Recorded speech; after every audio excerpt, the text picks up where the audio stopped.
Hello and welcome to Starbound's second channel. My name is Gabriel the Bibi Capaldi and I'll be your narrator today.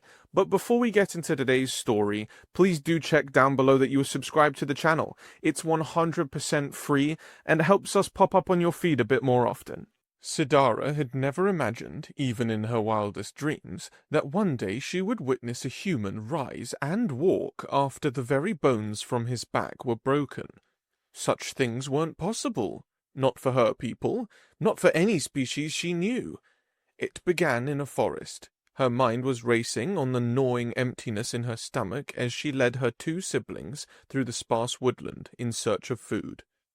The space around them was quiet this snowy afternoon, sunlight piercing the scattered canopy above and casting dappled shadows across the dusty ground. The scent of the few edible plants that had managed to survive in the harsh terrain offered a small comfort against the reality of their situation. It had been this way since the Briaxians came, everything reduced to survival, to finding enough to keep going for one more day. Sidara's tall, slender frame tensed as she assessed their surroundings. Her pale copper skin, marked with the symmetric facial patterns of her people, seemed to shine in the half-light of the cold forest. Long, pointed ears moved at every sound amidst her dark strands, and her large, almond-shaped eyes scanned for danger. "Look! A granat fruit!" Credar's voice broke the silence as she darted toward a nearby vine. Her younger sister's excitement was a precious thing these days, rare as the fruit itself. Credar stopped and plucked the small purple orb with delicate fingers, and cradled it as if it were a precious gem rather than barely a mouthful of nourishment. She hurried back, her movements causing the sparse underbrush to sway. The barren landscape around them, once lush with vegetation, had been another casualty of war. Most plants, capable of sustaining their kind, had withered under the Briaxians' ecological weapons, a calculated move to make the population depend on their meager rations. "I'll share," Credar announced, her wide eyes bright with a childish generosity that seemed impervious to their circumstances. Gerard scoffed from behind, kicking at the dusty ground with a foot that was too big for his still-growing frame. "You're stupid to get excited over something so small," he muttered, his young face hardening with forced maturity. "While you're playing with berries, our parents are out there dying in a war we can't win." Sidara reached out, placing a calming hand on her brother's tense shoulder. "We have a chance now that the humans are helping us," she said with a firmness she didn't entirely feel. The truth was more complicated than the reassurances she offered her siblings. Their leaders had indeed forged some kind of alliance with humans, the Galactic Council's newest and most unpredictable species, but the details were murky. What Sidara knew for certain was that it wasn't friendship that had brought humans to their aid, but a shared enemy. The Briaxians had made many foes in their conquest across the stars, and Earth had not escaped unscathed. "What do you know about it?" Gerard challenged, shrugging off her touch. His eyes, the same amber as her own, flashed with frustration. "You're just repeating what the broadcasts say." Credar looked between them, her small fingers still clutching the granat fruit. "But the humans are strong, aren't they? Father said they come from a world with heavy gravity. That's why they're so solid." "Fat lot of good that's done us," Jorah muttered. "They've been here for many weeks now, and the Briaxians are still destroying our food supply." Sidara sighed, scanning the forest floor for anything edible they might have missed. Their basket was nearly empty. A few bitter roots and the lone granat fruit would hardly supplement the rations allocated to their household. "At least we're getting something," she countered. "Just enough to last until the war is over." Jorah's expression hardened slightly at the words uttered by his younger sister. "The war won't be over," he said. "Every time you say that, it just gets worse." Credar's eyes widened, tears on the verge of falling, but before Sidara could intervene, a deafening roar split the air above them. The siblings looked up instinctively as fighter craft streaked across the sky, energy weapons flashing between them in violent bursts of light. "Get down!" Sidara grabbed both siblings, dragging them towards a large outcropping of rocks.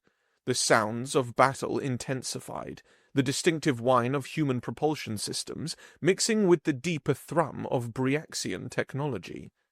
They huddled behind the rock, Sidara's arms wrapped protectively around her brother and sister. Above them, the aerial combat crescendoed, flashes of light reflecting off the scattered leaves and stones around them. "They're right above us," Jorah whispered, his earlier bravado gone. His body trembled against Sidara's side.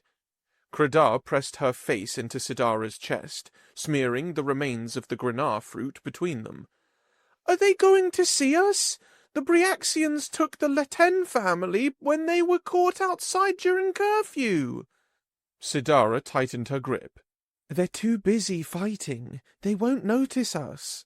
She hoped the reassurance sounded more convincing to her siblings than it did to her own ears. As they crouched in hiding, Sidara felt an unexpected pang of longing for her parents. Her mother would know what to do. She always had a plan, a way to make things better, and her father's calm presence would make even this terrifying moment seem manageable.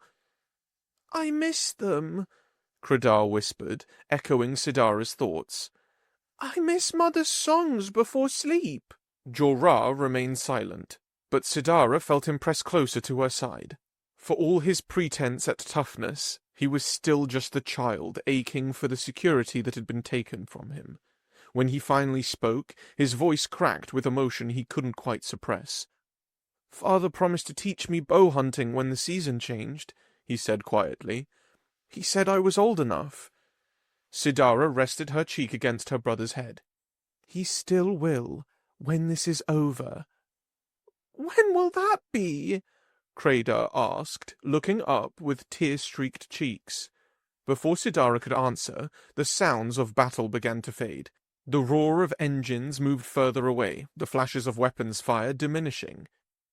"I think they're moving off," Sidara whispered, cautiously peering over the edge of their shelter. The sky above had cleared, the combatants having taken their fight elsewhere. Sidara allowed herself a small sigh of relief. "We should head back.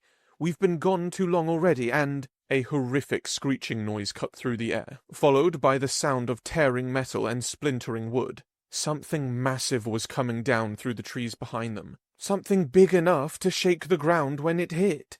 The impact came with a thunderous crash that threw all three siblings to the ground. Sidara instinctively covered her siblings with her own body as debris rained around them.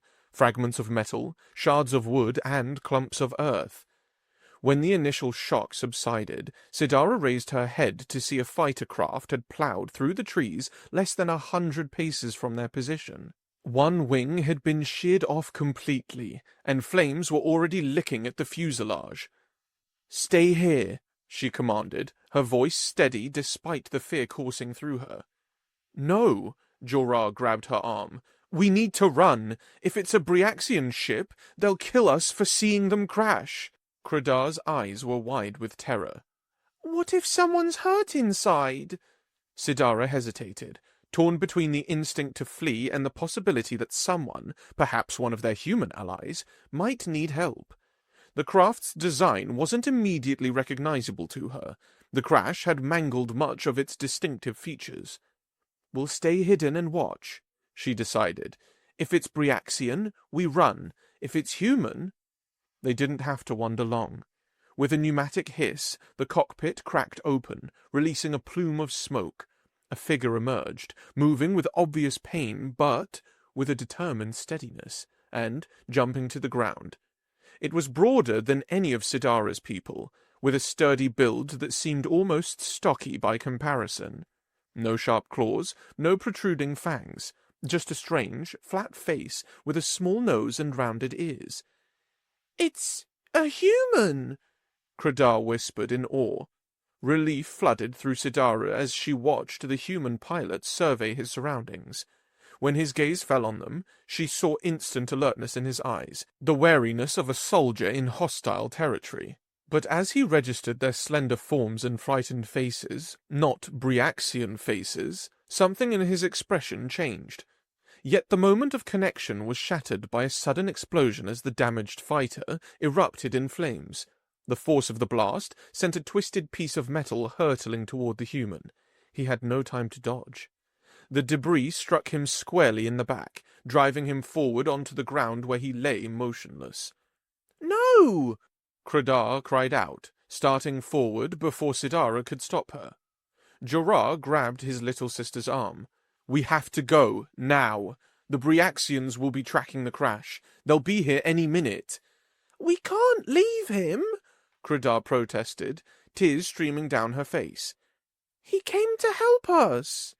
Sidara looked between her siblings and the fallen human. The right course of action wasn't clear. Helping the human meant risking Briaxian patrols, but leaving him felt wrong on a level that transcended logic. "Stay here with Jorah," she finally decided. "I'll check if he's alive." Despite Jorah's protest, Sidara moved cautiously towards the human. As she drew closer, she could see the extent of his injuries. Burns marked one side of his face, and his flight suit was torn and bloodied in several places. Most concerning was the metal shard protruding from his lower back, just above his hip. Sidara knelt beside him, her heart pounding so wildly she was certain it would burst from her chest. She placed 2 fingers against his neck, as she'd seen her father do once for an injured neighbor. At first, she felt nothing, but then a pulse. Faint, but present. "He's alive!" she called back to her siblings, surprised at the wave of relief that washed over her. She tried to move him, to turn him onto his side, but his weight was beyond her strength. He was heavy, too much for her alone. Before she could call for help, Jorah and Credar were at her side. "I thought I told you to stay back," she admonished, though without real anger. "You did," Jorah acknowledged, already positioning himself at the human's shoulders. "But you didn't really mean it." Credar moved to the human's legs. "Is he going to die?" "Not if we hide him," Sidara said, more determined than she had felt in months. Something about this moment, this choice, felt significant in ways she couldn't articulate. Together, the 3 siblings managed to lift the injured pilot. His blood stained their clothing as they struggled under his weight, but they persevered, step by careful step, away from the burning wreckage. Behind them, the half-filled basket lay forgotten among the debris, the few gathered roots and one partially destroyed granat fruit abandoned in favor of something more precious, the chance to save a life that had been risked to save their world. As they made their painful way toward home, Sidara couldn't shake the image of the human's eyes in that brief moment before the explosion.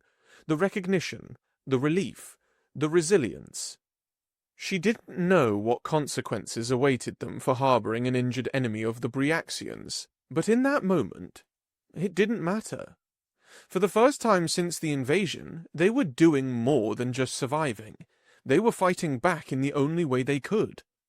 By the time they reached home, Sidara's arms trembled from the effort of supporting the human's weight. Even with all 3 siblings working together, the journey had been arduous, each step a battle against exhaustion and fear.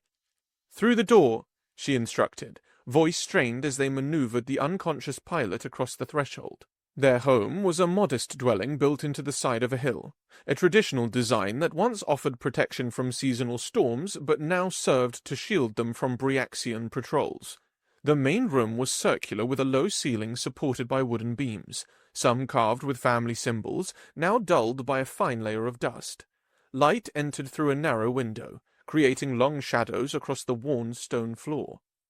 "Put him there," Sidara nodded toward the pile of blankets spread across the floor near the central hearth, the makeshift bed they'd been sharing since the nightly bombardments had begun. None of them had felt comfortable sleeping alone in their rooms. They lowered the human onto the blankets, his weight finally released from their aching muscles. Sidara immediately moved deeper into the house, navigating around the few pieces of furniture that remained. Many of their possessions had been traded for food in those first desperate weeks before the human aid arrived. "Credar, fetch some water," she called over her shoulder. "Jorah, watch him. I need to find something for his head." She entered her parents' room, a place she rarely ventured these days. The emptiness was too painful, the lingering scent of her mother's herbal remedies a reminder of all they'd lost.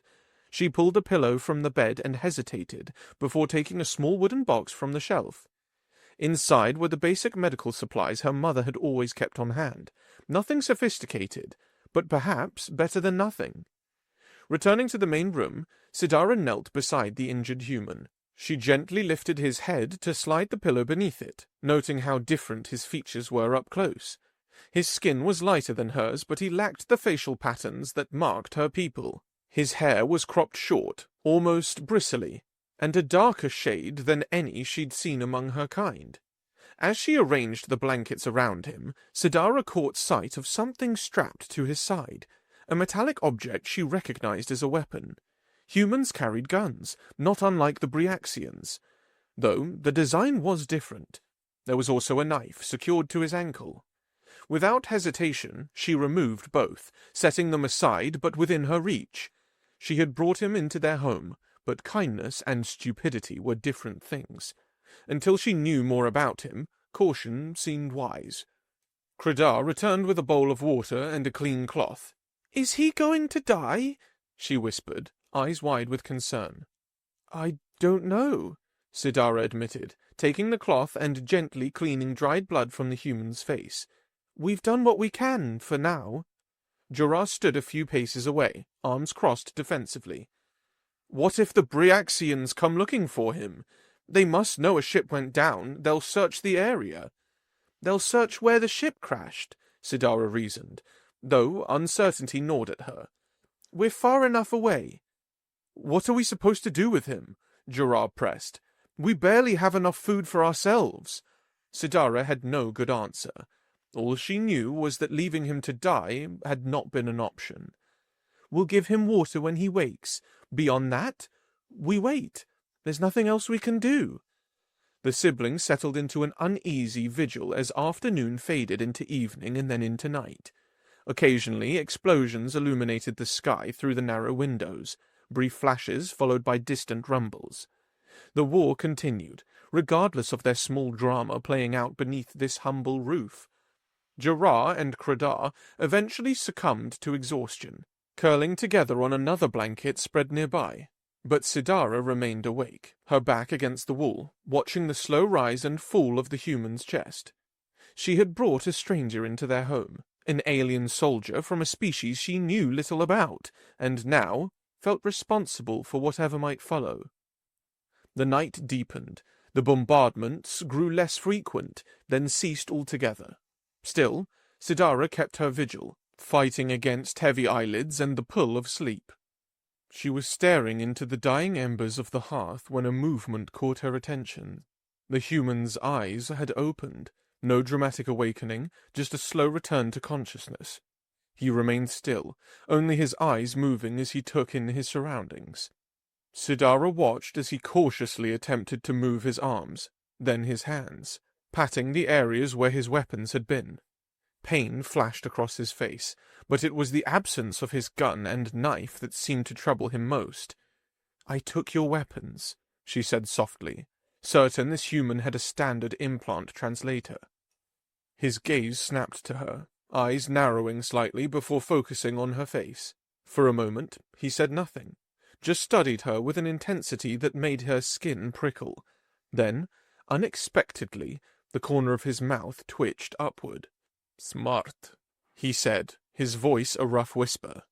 The response surprised her. She had expected anger, perhaps, or demands for their return. "You're not bothered?" He attempted to shift his position and winced. "Would you have left a stranger armed in your home while your family slept?" When she didn't answer, he continued. "Thank you for saving me." A cough rattled through him. "At least, that's what I think happened. I remember the explosion and seeing your figure in the distance." "My siblings helped," Sidara replied, nodding toward the sleeping forms of Jorah and Credar. His gaze followed hers, his expression softening at the sight of the children. "Brave kids." He turned back to her. "I'm Ronald Wilson, Lieutenant, Earth Combat Squadron." "Sidara," she offered in return. That's Jorah and Credar. Good to meet you, Sidara, he said, his formality at odds with their circumstances, though I wish it had been under better conditions. A question burned in her throat, one she'd been holding since they'd first spotted the aerial battle. There are fights everywhere in the sky now. Will the war end soon? Wilson's eyes held hers steadily. The official broadcasts say we're making progress, that victory is imminent. He paused. Do you want the truth or the comforting version? The directness startled her. Adults rarely spoke to her without filtering their words, especially about the war. The truth. He nodded slightly, as if approving her choice. It's been brutal. The Briaxians have technology we've never encountered before, but... He paused, seeming to measure his words carefully. Humanity's war machine is working at an all-time high. We're hitting them hard where it counts, not just at the flashy aerial battles you saw. How long? Sidara pressed, hopeful. A week?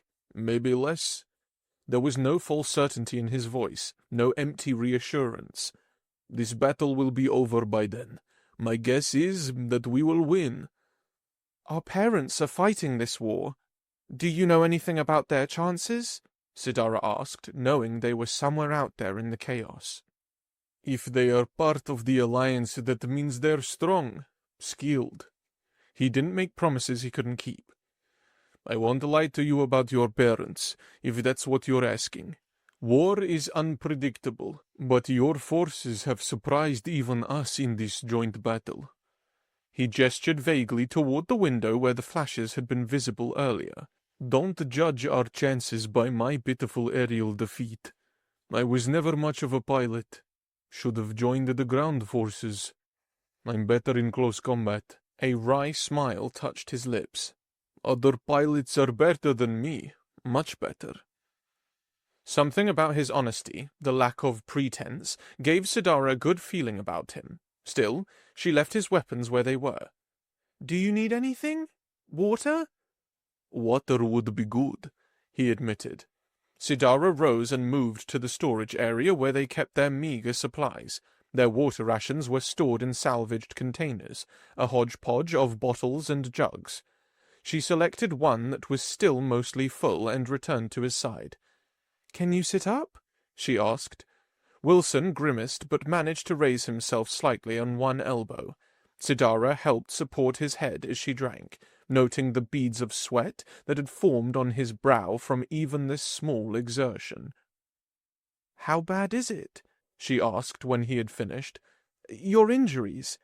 He settled back with a controlled exhale. My back is the worst. Not sure exactly what's damaged. Hurts to move.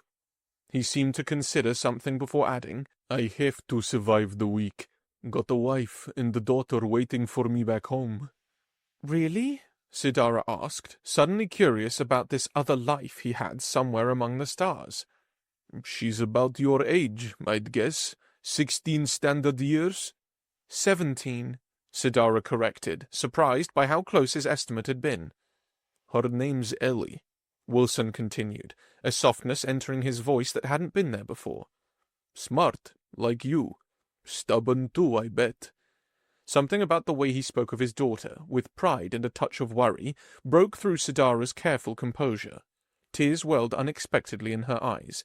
With her siblings asleep, she didn't feel the need to maintain the strength she'd been projecting since their parents had left.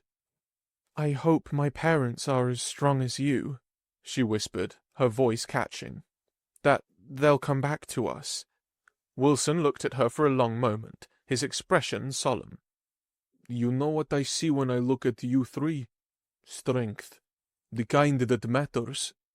He gestured weakly toward the sleeping siblings. You've kept them safe, fed. That's no small thing in a war zone. It doesn't feel like enough, Sidara admitted. It never does, Wilson replied quietly. But sometimes keeping those you love alive one more day is the greatest victory possible. Sidara wiped at her eyes, embarrassed by the show of emotion. You should rest now. Your body needs to heal. So should you, he countered. I'm not going anywhere with this back, and my weapons are still with you. Get some sleep, Sidara." She hesitated, responsibility still heavy on her shoulders. "I'll keep watch for a while," Wilson offered. "Soldier's habit. Can't sleep in a new place right away anyway." The thought of rest was tempting, but Sidara shook her head. "I'll stay up a little longer." Wilson didn't argue. Instead, he looked toward the window where the night sky was visible. "Your stars are different from ours," he observed softly, "but the dark between them is the same." Sidara followed his gaze, considering his words. In that moment, despite the pain etched on his alien features and the uncertainty that surrounded them, she felt a strange sense of connection to this human who had fallen from her sky. Perhaps, she thought, some things transcended the boundaries between their worlds. Days melted into a strange routine. Morning light would filter through the narrow windows, and Sidara would wake to find Ronald already alert, his back propped against the wall near the door, watchful despite his injuries. Meals became a careful rationing exercise, their dwindling supplies stretched as thin as hope itself. "The war will end soon," Sidara assured her siblings each day, echoing Ronald's prediction. "Just one more week. We can stay here, where it's safe." Jorah would nod solemnly, though skepticism lingered in his eyes. Credar accepted the words more readily, her trust in her older sister unwavering. The global broadcast became their window to the outside world. Each day brought news of another city liberated by the human-Sidaran alliance, another Bryaxian stronghold falling. Even Jorah's doubt began to waver as the evidence mounted. "See?" Credar would say, poking her brother after each announcement. "Sidara was right." Despite her insistence that they needed to conserve their food, Sidara found herself setting aside small portions for Ronald. He always protested, claiming a single granar fruit was all a human needed for an entire day. "Our metabolism is different," he would say, pushing the extra food back towards the siblings. "Save it for yourselves." Sidara knew it was a lie. She had seen the way his eyes followed the food, how his body had grown slightly leaner during his stay. Still, she admired his selflessness, especially when Credar would slip him bites of her own portion when she thought no one was looking. Her siblings had grown fond of the human soldier. Jorah peppered him with questions about Earth weapons and tactics, while Credar was fascinated by his stories of oceans and mountains, unlike anything on their world. Ronald answered their questions with patience, though Sidara noticed he carefully edited the harsher realities of war when speaking to them. It was only at night, after Jorah and Credar had fallen asleep, that the true conversations happened. In the dim light of a single lamp, with the distant sounds of battle occasionally punctuating the darkness, Ronald spoke to Sidara as an equal, no sugarcoating, no protective half-truths. "The Bryaxians have done this before," he told her on the third night, his voice calm. "They find populated worlds on the fringes of Council space, far from immediate help. They take hostages, those alien bastards, then negotiate for whatever they want from the Council." "Is that why they came here? To use us as bargaining chips?"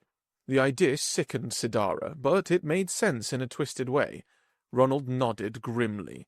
"The Galactic Council has given in before. Peaceful negotiation is their way. But humans—" He paused, a hint of fieriness crossing his features.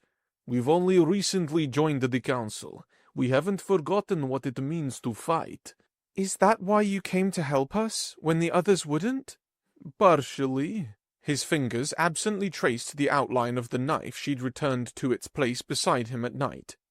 "They've tried something funny with us too, and made us angry." On the fourth night, he warned her about the war's end. "The Bryaxians retreating from the cities might pass through these outlying areas. They'll be desperate, angry. Some of the most dangerous moments come when they think they cannot win anymore, and have nothing more to lose."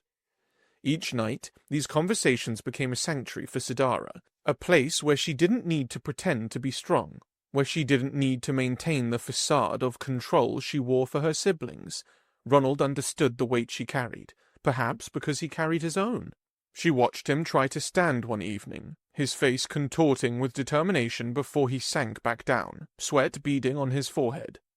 "Too much," he admitted, but his voice held no weakness, only the assurance that he would try again, and again, until he succeeded. This stubborn resilience comforted Sidara in ways she hadn't expected. When she finally allowed herself to sleep each night, she did so with the knowledge that someone was keeping watch. She would catch glimpses of him through half-closed eyes, raising his head from his resting place by the door to scan the windows, alert to any threat that might come. This reassurance lasted until the 6th day, nearly a full week after they had brought Ronald into their home. Sidara woke with a start, instantly alert at the sound of Ronald's low voice. "Sidara," he whispered urgently. "My weapons. Now." She blinked into the pre-dawn darkness, trying to orient herself. Ronald was staring intently at the window, his body tense in a way she hadn't seen before. Without pausing to analyze the wisdom of her actions, Sidara retrieved his gun and knife from their hiding place and brought them to him. Only after they were in his hands did the full implications strike her. What good would weapons do in the hands of a man who couldn't even stand? What threat had he sensed that she hadn't? A soft scratching at the door answered her unspoken question. Someone, or something, was trying to get in. "Take your siblings to the back room," Ronald instructed, voice barely audible. "Stay quiet. Stay down." Heart hammering against her ribs, Sidara moved to where Jorah and Caradar slept. She shook them gently, pressing a finger to her lips when they stirred. Understanding dawned in Jorah's eyes immediately. He took Cradar's hand without being told, and together they followed Sidara to their parents' bedroom.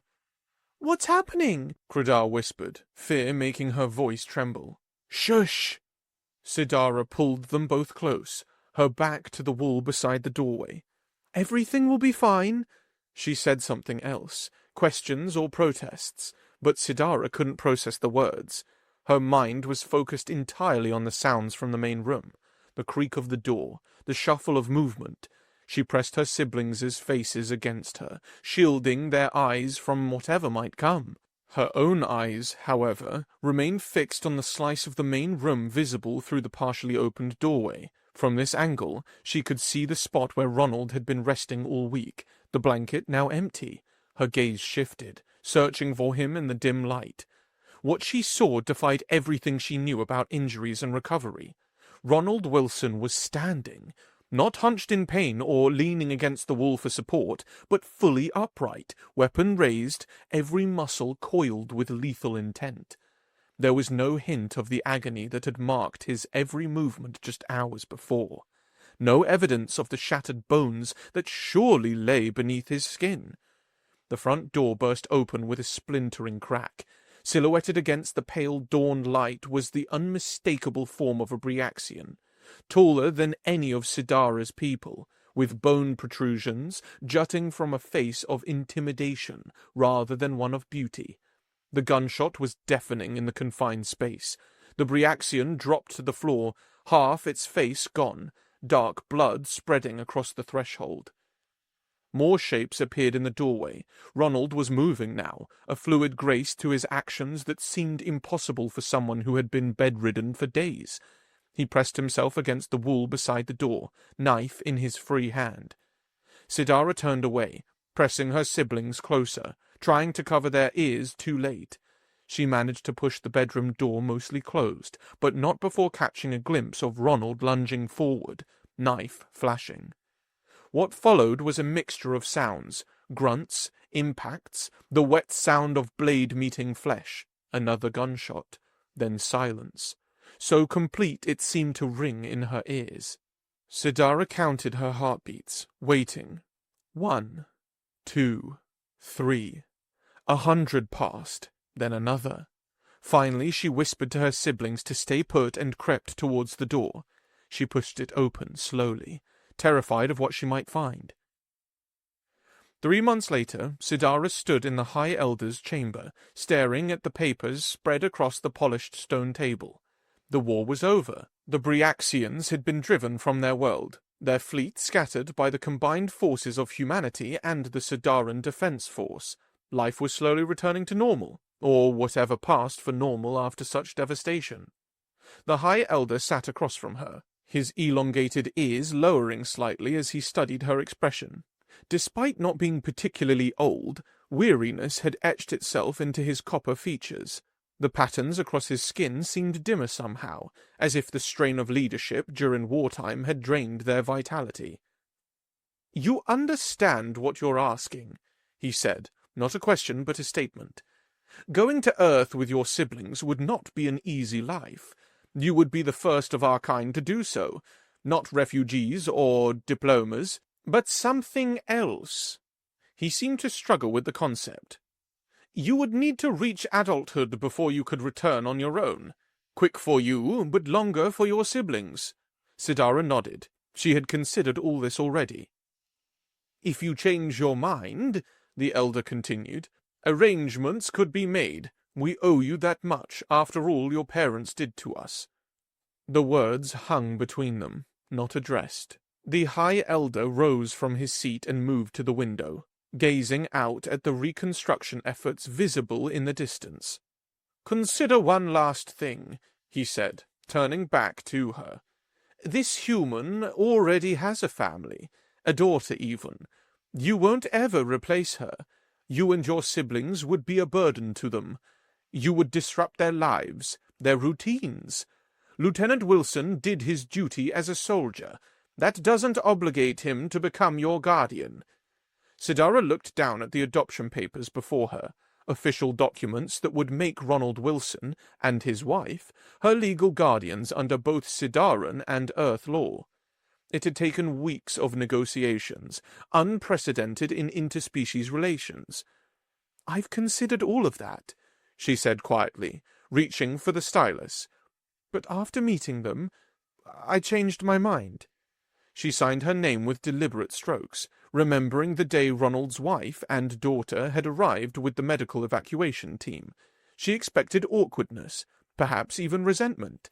Instead, Ellie, about the same age as Sidara, but so different in appearance, had embraced her immediately. "Dad told me everything," the human girl had whispered. "Thank you for saving him." Later, when Ronald's wife found Sidara alone, the human woman had taken her hands. "Ronald says you've kept your siblings safe through the worst of it. That kind of strength, it's rare in any species." She had paused, emotion tightening her voice. "We have room in our home and our hearts, if you want it." The High Elder accepted the signed papers with a resigned expression. "May the stars guide your path, Sidara. You and your siblings will always have a home here, should you choose to return." Sidara nodded, gratitude swelling in her chest. She turned to leave, but paused at the doorway. "Elder, we will be fine." She left the chamber with her head high, walking toward the spaceport where her siblings waited with their few possessions. Ahead lay a journey greater than any her people had taken before, not as diplomats or refugees, but as family.